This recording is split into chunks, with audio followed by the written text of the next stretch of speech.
Te invito a leer la Biblia en un año. Hola amigos de Buscando a Jesucristo, mi nombre es Ana María y vamos a continuar con la lectura del segundo libro de Samuel. Hoy leeremos del capítulo 8 al capítulo 11. Bienvenidos. Segunda de Samuel, capítulo 8. Después David derrotó y sometió a los filisteos al conquistar Gat, su ciudad más grande. David también conquistó la tierra de Moab, hizo que la gente se acostara en el suelo en una fila y con una soga los midió y los separó por grupos. Ejecutó 2 grupos por cada grupo que dejó con vida. Los moabitas, a quienes se les perdonó la vida, se convirtieron en súbditos de David y tuvieron que pagarle tributo. David también destruyó las fuerzas de Hadadezer, hijo de Rehob, rey de Sobá, cuando Hadadezer marchó para fortalecer su control a lo largo del río de Éufrates. David capturó 1000 carros de guerra, 7000 conductores de carros de guerra y 20.000 soldados de infantería. Les lició los caballos de tiro, excepto los necesarios para 100 carros de guerra. Cuando los arameos de Damasco llegaron para ayudar al rey Hadadezer, David mató 22.000 de ellos. Luego puso varias guarniciones militares en Damasco, la capital aramea, y los arameos se convirtieron en súbditos de David y le pagaban tributo. Así que el Señor le daba la victoria a David donde quiera que iba. David llevó a Jerusalén los escudos de oro de los oficiales de Hadadezer, junto con la gran cantidad de bronce de las ciudades de Teba y Berotai, que pertenecían a Hadadezer. Cuando Toi, rey de Amat, se enteró de que David había destruido a todo el ejército de Hadadezer, envió a su hijo Joram para felicitar al rey David por su exitosa campaña. Hadadezer y Toi habían sido enemigos y con frecuencia estaban en guerra. Joram le obsequió a David muchos regalos de plata, de oro y de bronce. El rey David dedicó todos estos regalos al Señor, así como lo hizo con la plata y el oro de las demás naciones que había derrotado, de Edom, de Moab, de Amón, de Filistea y de Amalek, y de Hadadezer, hijo de Rehob, rey de Sobá. A raíz de esto, David se volvió muy famoso. Después de su regreso, aniquiló a 18.000 edomitas en el Valle de la Sal, puso guarniciones militares por todo Edom, y los edomitas se convirtieron en súbditos de David. Es más, el Señor le daba la victoria a David donde quiera que iba.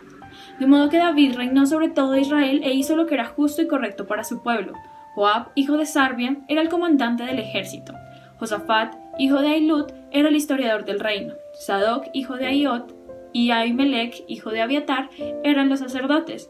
Seraías era el secretario de la corte. Benaía, hijo de Joaída, era el capitán de la guardia personal del rey, y los hijos de David servían como líderes sacerdotales. Capítulo 9. Cierto día, David preguntó: ¿hay alguien de la familia de Saúl que aún siga con vida? ¿Alguien a quien pueda mostrarle la bondad por amor a Jonatán? Entonces mandó llamar a Siba, un hombre que había sido uno de los siervos de Saúl. ¿Eres tú, Siba?, le preguntó el rey. Sí, señor, lo soy, contestó Siba. Enseguida el rey le preguntó: ¿hay alguien de la familia de Saúl que todavía viva? De ser así, quisiera mostrarle la bondad de Dios. Siba le contestó: sí, uno de los hijos de Jonatán sigue con vida, está lisiado de ambos pies. ¿Dónde está?, le preguntó el rey. En Lo-debar, le contestó Siba, en la casa de Maquir, hijo de Amiel. Entonces David mandó a buscarlo y lo sacó de la casa de Maquir. Su nombre era Mefiboset, era hijo de Jonatán y nieto de Saúl. Cuando se presentó ante David, se postró hasta el suelo con profundo respeto. David dijo: «Saludos, Mefiboset». Mefiboset respondió: «Yo soy su siervo». «No tengas miedo», le dijo David, «mi intención es mostrarte mi bondad por lo que le prometí a tu padre, Jonatán. Te daré todas las propiedades que pertenecían a tu abuelo Saúl y comerás aquí conmigo a la mesa del rey». Mefiboset se inclinó respetuosamente y exclamó: «¿Quién es su siervo para que le muestre tal bondad a un perro muerto como yo?». Entonces el rey llamó a Siba, el siervo de Saúl, y dijo: «Le he dado al nieto de tu amo todo lo que pertenecía a Saúl y a su familia. Tú, tus hijos y tus siervos cultivarán la tierra para él, para que produzca alimento para la casa de tu amo. Pero Mefiboset, el nieto de tu amo, comerá aquí a mi mesa». Siba tenía 15 hijos y 20 siervos. Siba respondió: «Sí, mi señor el rey, yo soy su siervo y haré todo lo que me ha ordenado». A partir de ese momento, Mefiboset comió a la mesa de David como si fuera uno de los hijos del rey. Mefiboset tenía un hijo pequeño llamado Mica. A partir de entonces, todos los miembros de la casa de Siba fueron siervos de Mefiboset, y Mefiboset, quien estaba lisiado de ambos pies, vivía en Jerusalén y comía a la mesa del rey. Capítulo 10. Después de un tiempo, murió Naas, rey de los amonitas, y su hijo Hanún subió al trono. David dijo: «Le mostraré lealtad a Hanún, así como su padre Naas siempre me fue leal». Entonces David envió embajadores a Hanún para expresarle sus condolencias por la muerte de su padre. Pero cuando los embajadores de David llegaron a la tierra de Amón, los comandantes amonitas le dijeron a Hanún, su amo: ¿realmente cree que estos hombres vienen para honrar a su padre? No, David los ha enviado a espiar la ciudad para luego venir y conquistarla. Entonces Hanún tomó presos a los embajadores de David, les afeitó la mitad de la barba, les cortó los mantos a la altura de las nalgas y los envió avergonzados de regreso a David. Cuando llegó a oídos de David lo que había sucedido, envió mensajeros para decirles a los hombres: quédense en Jericó hasta que se les crezca la barba y luego regresen, pues se sentían muy avergonzados de su aspecto. Cuando el pueblo de Amón se dio cuenta de qué tan seriamente habían provocado el enojo de David, los amonitas contrataron 20,000 soldados arameos de infantería de las tierras de Bet-Rehob y Sobá, 1,000 del rey de Maacá y 12,000 de la tierra de Tob. Cuando David se enteró, envió a Joab con todos sus guerreros a pelear contra ellos.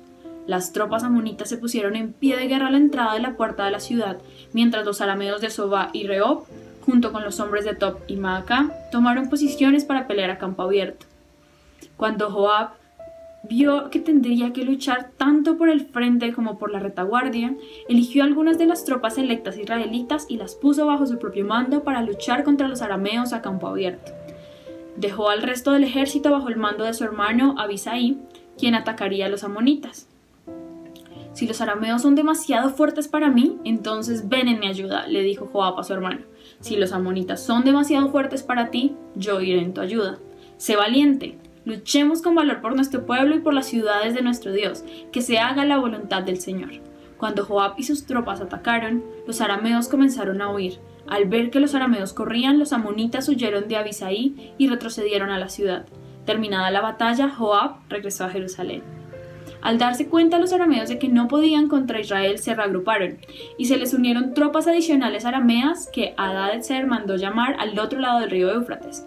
Estas tropas llegaron a Elam bajo el mando de Sobac, el comandante de las fuerzas de Hadad-Ezer. Cuando David oyó lo que sucedía, movilizó a todo Israel, cruzó el río del Jordán y guió al ejército a Elam. Los arameos se pusieron en formación de batalla y lucharon contra David, pero nuevamente los arameos huyeron de los israelitas. Esta vez las fuerzas de David mataron 700 conductores de carros de guerra y a 40,000 soldados de infantería, entre estos a Sobac, el comandante del ejército.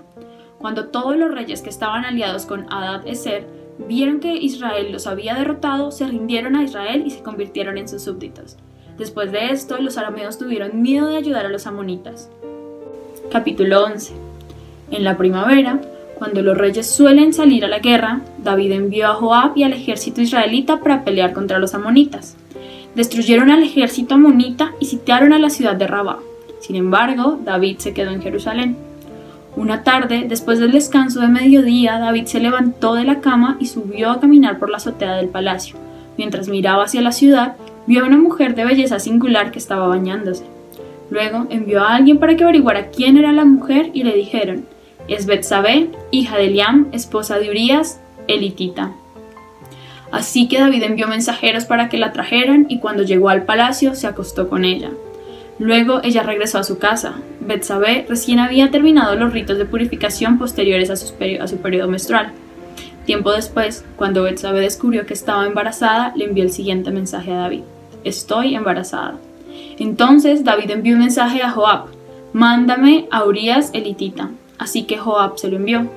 Cuando Urías llegó, David le preguntó cómo estaba Joab y el ejército, y cómo marchaba la guerra. Después le dijo a Urías: ve a tu casa a descansar.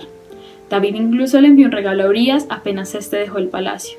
Pero Urías no fue a su casa, sino que durmió esa noche en la entrada del palacio con la guardia real. Al enterarse David de que Urías no había ido a su casa, lo mandó a llamar y le preguntó: ¿qué pasa? ¿Por qué no fuiste anoche a tu casa después de haber estado fuera por tanto tiempo? Urías le contestó: el arca y el ejército de Israel y el de Judá están viviendo en carpas, y Joab y los hombres de mi señor están acampando a cielo abierto. ¿Cómo podría yo ir a casa para beber, comer y dormir con mi esposa? Juro que jamás haría semejante cosa. Está bien, quédate hoy aquí, le dijo David, y mañana puedes regresar al ejército. Así que Urías se quedó en Jerusalén ese día y el siguiente. David lo invitó a cenar y lo emborrachó. Pero aún así no logró que Urías se fuera a la casa con su esposa, sino que nuevamente se quedó a dormir a la entrada del palacio con la guardia real. Entonces, a la mañana siguiente, David escribió una carta a Joab y se la dio a Urías para que se la entregara. La carta le daba las siguientes instrucciones a Joab: pon a Urías en las líneas del frente, donde la batalla sea más violenta. Luego retrocedan para que lo maten. Así que Joab asignó a Urías a un lugar cerca de la muralla de la ciudad donde sabía que peleaban los hombres más fuertes del enemigo.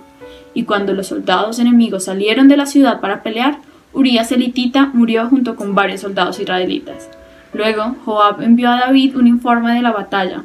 Le dijo a su mensajero: informa al rey todas las novedades de la batalla, pero tal vez se enoje y pregunte: ¿por qué las tropas se acercaron tanto a la ciudad? ¿Acaso no sabían que dispararían desde la muralla? ¿No fue Abimelech, hijo de Gedeón, muerto en Tebes por una mujer que le tiró una piedra de molino desde la muralla? ¿Por qué se acercaron tanto a la muralla? Entonces dile: murió también Urías elitita. Por lo tanto, el mensajero fue a Jerusalén y le dio un informe completo a David. El enemigo salió contra nosotros a campo abierto, le dijo, y cuando los perseguíamos hasta las puertas de la ciudad, los arqueros que estaban en la muralla nos dispararon flechas. Mataron a algunos hombres del rey, entre ellos a Urías elitita. Bien, dile a Joab que no se desanime, dijo David. La espada devora a este hoy y a aquel mañana. La próxima vez, esfuércese más y conquistarán la ciudad. Cuando la esposa de Urías se enteró de que su marido había muerto, hizo duelo por él. Una vez cumplido el periodo de luto, David mandó que la trajeran al palacio y pasó a ser una de sus esposas. Luego ella dio a luz un hijo, pero el Señor estaba disgustado con lo que David había hecho. Señor Jesús, te damos gracias por este tiempo en que nos permites leer y conocer un poco más de tu palabra. Ayúdanos a entenderla no solo con la mente, Señor, sino con el corazón y el espíritu, para que seas tú hablándonos a través de cada una de estas palabras, cada uno de estos versículos y cada uno de estos capítulos. Te damos gracias por este tiempo y porque cada día más nos acercamos a conocerte un poco más a ti. Te invito a leer la Biblia en un año.